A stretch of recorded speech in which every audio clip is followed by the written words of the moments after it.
पिथौरागढ़ जिले के बेरीनाग में सामाजिक सरोकारों से जुड़े पत्रकार कैलाश चन्याल ने अपने जन्मदिन के शुभ अवसर पर राजकीय प्राथमिक पाठशाला विद्यालय भट्टी गांव में पहुंचकर बच्चों को पठन पाठन की सामग्री प्रदान की।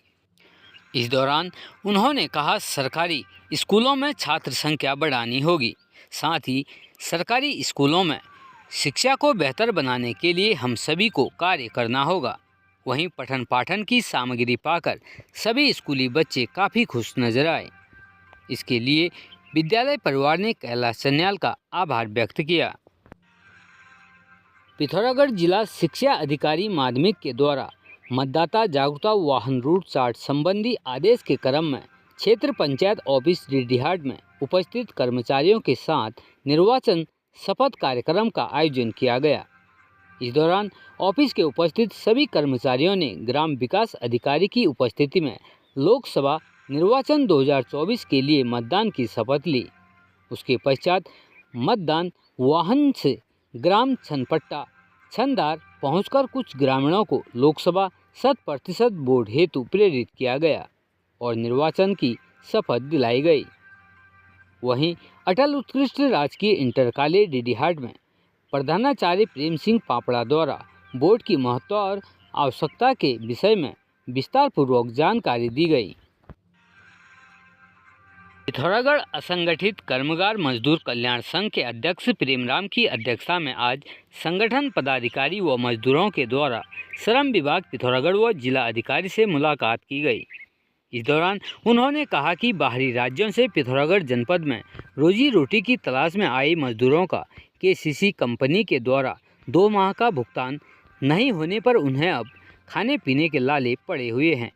वहीं अध्यक्ष प्रेमराम ने कहा, जनपद पिथौरागढ़ में बंगाल राज्य के कुछ 18 मजदूरों का जनवरी व मार्च माह का भुगतान नहीं हुआ है, जिसके चलते मजदूरों को अब खाने पीने के भी लाले पड़े हुए हैं।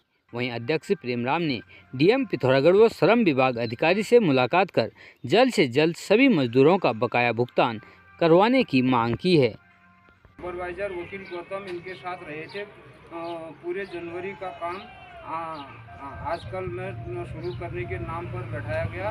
इस बीच कंपनी द्वारा पूरे महीने एक बार खाना दिया जाता था और इसमें हमारे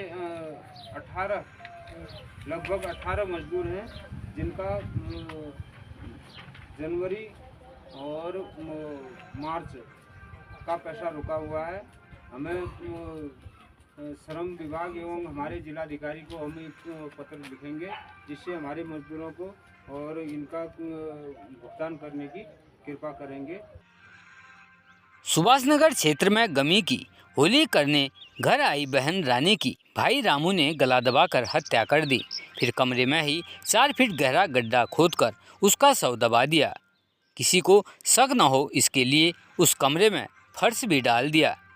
वहीं जब 20 दिन बाद हत्यारोपी रामू की निशानदेही पर फर्श और गड्ढा खोदा गया, जिसके बाद रानी का शव बरामद हो गया।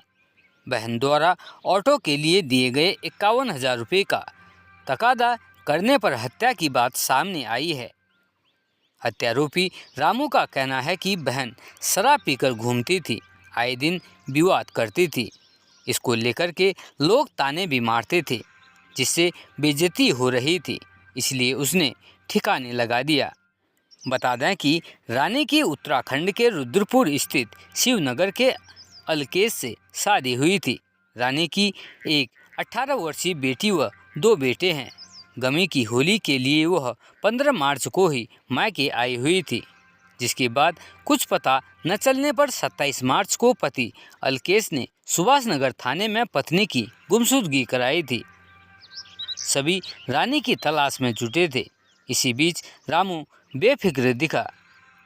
उसने कमरे में फर्श भी डाल लिया था, तभी उस पर शक गहरा गया। बुधवार को सुभाषनगर इंस्पेक्टर सतीश कुमार राय पूछताछ के बाद संदेह के आधार पर फोर्स संग रामू को उसके घर लेकर पहुंचे। वहीं रामू ने बता दिया कि गड्ढा भी खोद लो, बहन का शव इसी में दबाया गया है। शिव पंकज श्रीवास्तव के अनुसार आरोपित रामू ने बहन रानी की हत्या के बाद शव कमरे में ही दफना दिया था। फिर उस पर फर्श भी डाल लिया था। उसकी निशानदेही पर शव बरामद कर आरोपी को गिरफ्तार कर लिया है।